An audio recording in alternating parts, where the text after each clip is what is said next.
kita kata pasal muka, dia cerita pasal bisul tu, dia bagus tak bagusnya intersection ni. So, you all boleh ikhtiar. Kita panggil bahasa senang faham, ikhtiar. So, nampak tak dia bentuk dia macam ni? Buka ni, pakai.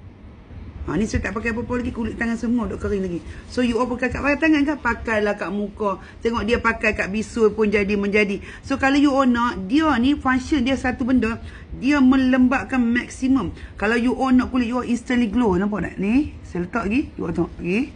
Dan nampak? Dia meresap masuk.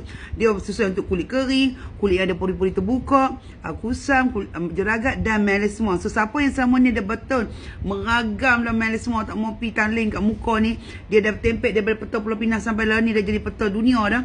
Okay, you all dapatkan yang di beg kuning ikhtiar. Pasal apa? Harga tengah murah, seller tengah bagi harga macam tak masuk akal. Okay, so dapatkan di beg kuning sekarang. Berapa cepat dia punya untuk kulit yang lebih cantik, ancar dan bersih dan bersinar gitu.